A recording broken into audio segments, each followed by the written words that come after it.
So I started the brokerage at 28 years old. I was still pretty young, didn't really know what I was doing. But I got the ball rolling, and I just have slowly but surely built it up. So we're at about like 19 years now of doing this. Wow.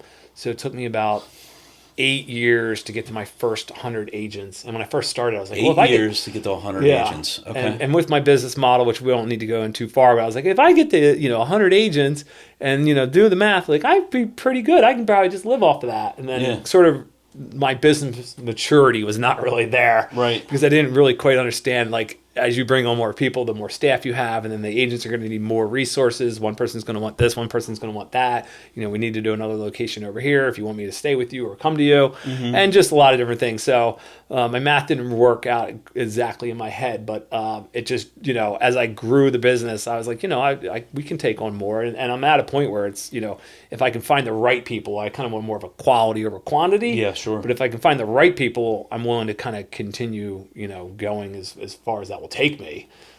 Did you in that journey over those first 8 years of bringing on 100 people? There's a balance of like, how big do I want to make this, Yeah. versus I'm pretty satisfied with where I am right now. For me as a team leader, I've struggled with that, because I have two amazing agents on my team, and, Yeah. and they're like brothers, family. But then there's other times where maybe I do want to kind of spread it out a little bit more and go a little bit bigger. Not becoming a broker owner, but Yeah, it definitely goes back and forth all the time in my head. Does it? I mean, at 47 now, I'm trying to think, but I feel like a solid 10 years of just going hard.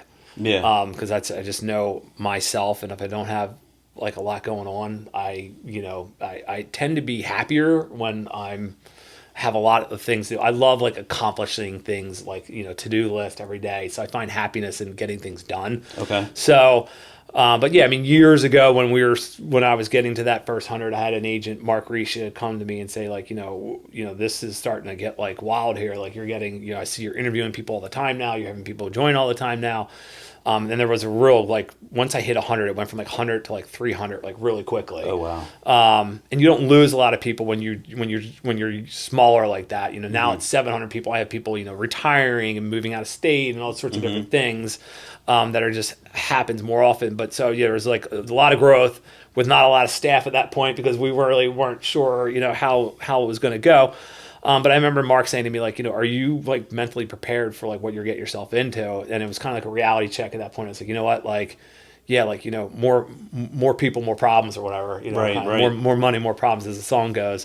So he kind of gave me a reality check, and I said, okay, like, yeah, like I am going to have to like sacrifice and deal with additional stress. Yeah. But yeah, less really on call, like, 24/7. I mean, I try to set boundaries as much as I can, but like I have to be constantly worrying about not just like the agents and their clients and the transactions, but, all the different office locations. We have cold spells where we have, pipes bursting. We have spring days where, Yeah. things are leaking, and, all sorts of stuff to sort of, just lots of different balls always Yeah. going on.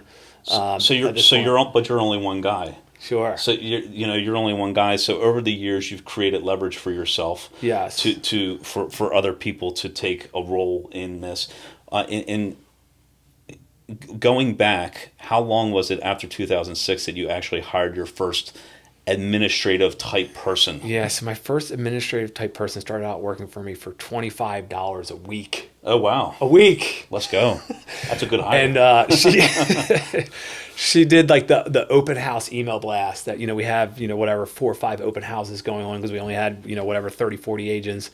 And she did the open house email blast. But like prior to that, like, I was doing the cleaning. I was doing the 1099s at the end of the year for the tax purposes. I like literally did every aspect of the business.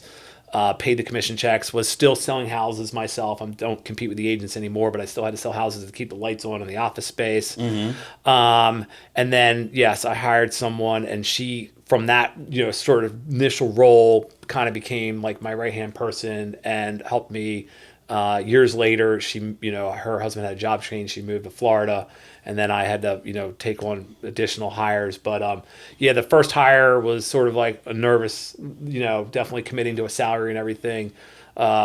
but it changed so much for me to free up time to not have to worry about paying the commissions every week and paying the bill, writing the checks for all the bills and everything. And then the next hire was like more of an accounting person, and it just sort of snowballed as things grew with the locations and things of like what different roles we would need. And now I have probably approximately like, it's not a huge staff for 700 people, but I guess it's about 12, 15 full-time staff members at different locations, and a couple people behind the scenes doing the financials and stuff that do work from home. But we have a good staff, and a lot of the staff that I've hired, I've been so fortunate, and they're so fantastic. They're like the first people like in the role. Like, we're here at the Perry Hall office.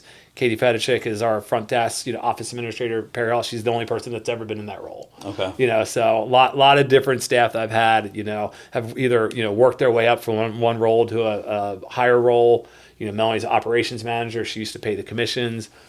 Julia, who works for me, used to review paperwork. Now she took over Melanie's role of paying the commission. So I have a fantastic staff. I'm really really lucky, and I think part of it is I definitely am cognizant of them not making sure they're not overworked, they're not on call like nights and weekends to the agents all the time. It's just not fair for them to have to be on like sort of the same schedule that we're on. As a W-2 employee. So I've tried to create some good things to keep them motivated and stick with me. And right now we've been in a good mode for quite a while. I mean, you've definitely been crushing it, and certainly maybe it didn't always seem that way.